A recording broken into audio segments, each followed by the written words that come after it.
Hello everyone and welcome back to my channel. हम लोग आज के इस वीडियो में आप लोगों के बुक चैप्टर नंबर 8 जो कि चैप्टर है मोशन, उसका इंटेक्स्ट क्वेश्चन नंबर 2 को कंप्लीट करने वाले हैं। ठीक है, तो ये एक न्यूमेरिकल है, इसलिए मैं न्यूमेरिकल्स जितने भी इस चैप्टर के आएंगे वो सारे के सारे आप लोगों को ऐसे छोटे छोटे वीडियो के फॉर्म में बनाकर दूंगा, ताकि जो न्यूमेरिकल्स हैं वो ज़्यादा अच्छे से क्लियर है। ठीक है, तो हम लोग कौन सा क्वेश्चन कर रहे हैं, पेज नंबर 100 पर है ये क्वेश्चन, चैप्टर नंबर 8 मोशन में। ठीक है, क्वेश्चन मैं एक बार रीड करके आप लोगों को बता देता हूँ। क्वेश्चन क्या है कि a farmer moves along a boundary of a square field of side 10 metre in 40 seconds. What will be the magnitude of displacement of the farmer at the end of 2 minutes 20 seconds from his initial position? आपको क्या बोल रहा है कि आपके पास एक field है। ठीक है, फील्ड मतलब एक खेत है। ये मेरा एक खेत हो गया। ये खेत जो है वो किस शेप का है, वो स्क्वायर शेप का है। तो अगर आप इसका नाम रखना चाहो तो A B C D इसका नाम रख सकते हो। ठीक है, अब जिस फार्मर का ये खेत है, जिस किसान का ये खेत है, वो क्या कर, अच्छा इसका अपन को वो भी दिया हुआ है, साइड भी दी हुई है। साइड कितनी है, 10। ठीक है, 10 मीटर हम लोग को साइड दी हुई है। आपको क्या बोल रहा है कि जिस फार्मर का ये खेत है वो क्या कर रहा है, वो इसके बाउंड्री पर चल रहा है। ठीक है, तो जब वो इसके बाउंड्री पर चल रहा है तो उसको एक राउंड कंप्लीट करने के लिए, एक राउंड मतलब क्या हो जाएगा, अगर मैं ए से चल रहा हूँ तो ए से मैं पहले बी पर जाऊंगा, फिर बी से मैं सी पर जाऊंगा, सी से डी पर जाऊंगा और डी से वापस ए पर आऊंगा, तो मेरा एक राउंड कंप्लीट हो जाएगा। तो एक राउंड को कंप्लीट करने के लिए उस फार्मर को लग रहे हैं 40 सेकेंड्स। 40 सेकेंड में वो क्या कर रहा है, उस राउंड को कंप्लीट कर ले रहा है। आपको ये पूछ रहा है कि अगर वो फार्मर कंटिन्यू चलता रहे और कब तक चलते रहेगा वो कंटिन्यू, वो चल रहा है 2 मिनट 20 सेकंड तक। 2 मिनट 20 सेकंड तक वो कंटिन्यू चल रहा है। तो इतने देर में वो फार्मर किस पोजीशन पर पहुंचेगा, हम लोगों को ये बताना है। ठीक है, तो इस क्वेश्चन को करते हैं। सबसे पहले तो हम लोगों को साइड दिया हुआ है 10 मीटर, तो यहाँ पर आ गया side is equal to 10 metre. हम लोगों को क्या दिया है, एक और चीज टाइम भी दिया है कि एक राउंड को कंप्लीट करने के लिए उसको कितना टाइम लग रहा है, 40 सेकेंड्स का टाइम लग रहा है। तो हम लोगों ने लिखा 1 राउंड, एक राउंड को कंप्लीट करने के लिए कितना टाइम लग रहा है, 40 सेकेंड्स का टाइम लग रहा है। ठीक है, टोटल कितना चलने के लिए बोल रहा है वो अपन को, 2 मिनट 20 सेकेंड्स है ना। तो टोटल टाइम अपन लिख लेते हैं, कितना हो गया, टोटल टाइम 2 मिनट्स 20 सेकेंड्स। ठीक है, अब एक चीज आपको बहुत ज्यादा अच्छे तरीके से याद रखनी है, वो ये कि फिजिक्स में हम लोग कभी भी, फिजिक्स हो या फिर मैथ्स में भी कभी कभी होता है ऐसा, पर फिजिक्स के लिए तो ये चीज़ याद रखनी है कि फिजिक्स में अगर आप कोई भी न्यूमेरिकल कर रहे हो और उसमें अगर टाइम आ रहा है तो आपको हमेशा क्या करना है, उस टाइम को सेकेंड्स में कन्वर्ट करना है। अगर आपको आवर में दिया है तो आप देख सकते हो, क्योंकि अगर आपका यूनिट अगर मीटर में है ना, मीटर पर सेकेंड, अगर मीटर में है तो फिर सेकेंड में कन्वर्ट करना पड़ेगा। लेकिन अगर किलोमीटर में है तो फिर आप आवर में रहने दे सकते हो। ठीक है, तो यहाँ पर तो मेरे पास ऐसा कोई वो मतलब किलोमीटर वाला पार्ट नहीं दिया हुआ है, मेरे पास मीटर का पार्ट दिया है। कौन सा मीटर का पार्ट दिया है, 10 मीटर। तो अगर आपके क्वेश्चन में मीटर लिखा हुआ है, कभी भी अगर मीटर लिखा हुआ है तो आपको टाइम को हमेशा किस में लेना है, सेकेंड्स में लेना है। ठीक है, तो यहाँ पर अगर हम लोग देखें तो मेरे पास ये मिनट में दिया हुआ है सेकेंड्स, ये वाला तो सेकंड में दिया है पर ये वाला मिनट में दिया है। तो मुझे क्या करना पड़ेगा, मुझे इस मिनट को सेकेंड्स में कन्वर्ट करना पड़ेगा। तो कर लेते हैं हम लोग सेकेंड्स में कन्वर्ट। अगर मैं 1 मिनट की बात करूँ तो 1 मिनट में कितने सेकेंड्स होते हैं, 60 सेकेंड्स होते हैं। अगर 1 मिनट में 60 सेकेंड्स होते हैं तो 2 मिनट में कितने हो जाएंगे, 60 × 2 120 हो जाएंगे। तो अपन इसको क्या लिख रहे हैं, 2 मिनट के लिए अपन ने लिखा 2 × 1 मिनट के लिए कितना हो गया 60, तो यहाँ पर कितना आ गया 60 प्लस 20 एक्स्ट्रा अपन को दिया हुआ है, तो अपन ने यहाँ पे क्या कर दिया, +20 कर दिया। अब अगर मैं इसको सॉल्व करता हूँ तो मुझे क्या पता चलेगा, 60 × 2 कितना हो गया 120 प्लस 20, दोनों को प्लस करोगे आंसर कितना आ जाएगा 140 सेकेंड्स। मतलब हमारा जो फार्मर है, हमारा जो किसान है, वो क्या कर रहा है, वो 140 सेकेंड कंटिन्यू यहाँ पर चल रहा है, 140 सेकेंड तक कंटिन्यू चल रहा है। तो 140 सेकेंड तक कंटिन्यू चलने के बाद वो कहाँ पर पहुंचेगा, आपको ये पूछना है। ठीक है। तो अपन को सबसे पहले क्या याद रखना है कि उसको एक राउंड कंप्लीट करने में कितना टाइम लग रहा था। एक राउंड कंप्लीट करने में कितना टाइम लग रहा है, 40 सेकंड का टाइम लग रहा है। तो अगर एक राउंड कंप्लीट करने में 40 सेकंड लग रहा है तो अपन उसको डिवाइड कर देंगे टोटल टाइम से। तो अपन को पता चल जाएगा कि वो पूरा टाइम कंप्लीट करने के बाद कहाँ पर पहुंचेगा। ठीक है, तो कर लेते हैं अपन।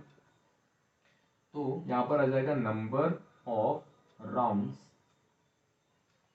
Is equal to total time.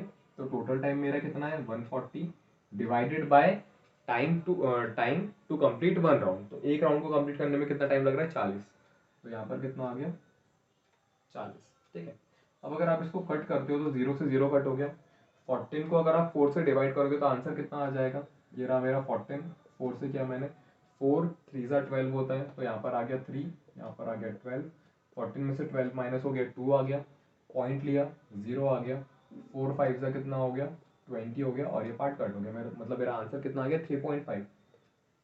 मतलब इसका मतलब क्या हो गया कि मेरा जो फार्मर है वो 140 सेकेंड्स में 3.5 राउंड्स को कंप्लीट करेगा।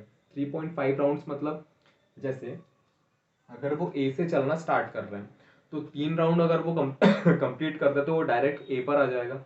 जैसे अगर यहाँ से कोई चलना स्टार्ट कर रहा है तो वो चला यहाँ से लेकर यहाँ तक चला तो एक राउंड कंप्लीट, फिर चलेगा चलेगा चलेगा चलेगा चलेगा चलेगा चलेगा 2 राउंड कंप्लीट, फिर यहाँ से चलना स्टार्ट किया इधर इधर इधर इधर आया 3 राउंड कंप्लीट। मतलब अगर आप कभी भी एक राउंड कंप्लीट कर रहे हो तो आप लोग वहीं पर आ जाओगे जहाँ से आपने शुरू किया। तो अगर वो 3 राउंड कंप्लीट करता है तो वो डायरेक्ट ए पर ही आ जाएगा। तो 3 राउंड तो मेरे कंप्लीट हो गए, पर मेरे पास 0.5 राउंड भी बचे। 0.5 मतलब आधा राउंड अभी भी बाकी है। तो जब वो आधा राउंड करेगा तो वो कहाँ पर पहुंचेगा, ए से बी पर पहुंचेगा और बी से सी पर पहुंचेगा।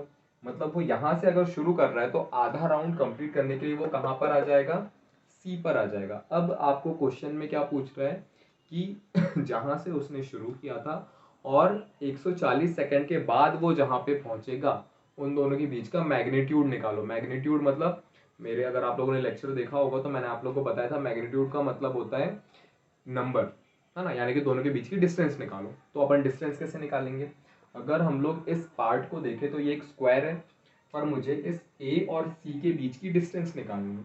अगर मैंने ए और सी को ज्वाइन कर दिया तो यहाँ पर मुझे मिल गया एक ट्रायंगल। और ट्रायंगल में हम लोग डिस्टेंस कैसे निकालते हैं, ट्रायंगल में अगर आपके पास दो साइड्स दी हुई हो, एक हाइपोटेनस निकालना है तो हम लोग क्या करते हैं पाइथागोरस थ्योरम लगाते हैं। आप लोगों ने पाइथागोरस थ्योरम पढ़ा होगा, अगर नहीं पढ़ा तो अभी यहाँ पे आप लोग देख सकते हो। पाइथागोरस थ्योरम क्या होता है, अगर हम लोग यहाँ पर देखें in triangle A B C, अगर मैं इस ए बी सी ट्रायंगल की बात करूँ तो हम लोग क्या कर रहे हैं, हम लोग बाय पाइथागोरस थ्योरम हम लोग क्या निकाल रहे हैं, ए सी को निकाल रहे हैं। तो ए सी क्या होता है, ए सी मेरा हाइपोटेनस है। तो कभी भी हाइपोटेनस का जो स्क्वायर होता है वो इक्वल होता है किसकी, ए बी का स्क्वायर। ए बी मतलब मेरा क्या हो गया अभी बेस हो गया, ट्रायंगल का base, plus C B, C B मतलब क्या हो गया परपेंडिकुलर हो गया। तो यहाँ पर आ गया सी बी का स्क्वायर। ये है मेरा पाइथागोरस थ्योरम। ये पाइथागोरस थ्योरम को आप लोग बहुत अच्छे से मैथमेटिक्स में पढ़ोगे, फिजिक्स में अपन पाइथागोरस थ्योरम नहीं पढ़ते हैं, पर आपको ये याद रखना है। ठीक है, ये क्या होता है, हाइपोटेनस का square is equal to base का स्क्वायर प्लस परपेंडिकुलर का स्क्वायर।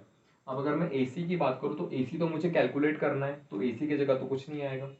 इज इक्वल टू अगर मैं ए बी की बात करूँ तो मेरा ए बी कितना है 10 है, तो यहाँ पर मैंने रख दिया 10 का स्क्वायर, प्लस मेरा सी बी कितना है, तो ये एक स्क्वायर था, स्क्वायर के सारे साइड्स कैसे होते हैं इक्वल होते हैं, मतलब ये भी कितना हो गया 10 हो गया। तो अपन यहाँ पर भी रख दिया 10 का स्क्वायर। जब आप इन दोनों को सॉल्व करोगे तो क्या आ जाएगा, 10 का स्क्वायर क्या होता है 100 होता है, तो यहाँ पर आ गया 100, प्लस यहाँ पर फिर से क्या आ गया 10 का स्क्वायर 100, तो ये हो गया 100। 100 प्लस 100 क्या होता है, 100 प्लस 100 होता है 200। तो यहाँ पर मुझे क्या मिल जाएगा, ए सी का स्क्वायर इज इक्वल टू 200। कैसे आया, देखो यहाँ पर तो ए सी का स्क्वायर ही रहेगा ना, यहाँ पर अपन अभी क्योंकि अपन ए सी का स्क्वायर निकाल रहे हैं तो ए सी का स्क्वायर ही चलेगा, पर यहाँ पर 100 प्लस 100 क्या हो जाएगा 200 हो जाएगा। अब मुझे क्या करना है, मुझे ए सी का स्क्वायर नहीं निकालना है, मुझे तो ए सी निकालना है ना। तो अपन क्या करेंगे, इस स्क्वायर को हटाएंगे। तो स्क्वायर कैसे हटाते हैं, अपन अंडर रूट ले लेते हैं। तो यहाँ पर आ जाएगा A C is equal to under root 200। अब आपको क्या करना है, इस अंडर रूट 200 की वैल्यू निकालनी है। तो अंडर रूट 200 को अपन और कैसे लिख सकते हैं, इसको अपन लिख सकते हैं 2 इंटू 100, ऐसा भी लिख सकते हैं। 2 इंटू 100 करोगे तो वापस से 200 आ जाएगा। और इस 100 को भी हम लोग क्या लिख सकते हैं, इस 100 को हम लोग लिख सकते हैं 2 इंटू 10 इंटू 10, ठीक है। 10 इंटू 10 मतलब 100 हो जाएगा, 100 इंटू 2 मतलब 200 हो जाएगा। अब कोई भी नंबर स्क्वायर रूट से बाहर कब आता है, जब उसका पेयर बन जाता है। अगर मैं यहाँ पर देखूँ तो मेरे पास ऐसा कौन सा नंबर है जिसका पेयर बन रहा है, यहाँ पर मेरे पास सिर्फ 10 है जिसका पेयर बन रहा है। तो जिस भी नंबर का पेयर बनता है वो नंबर रूट से बाहर आ जाता है।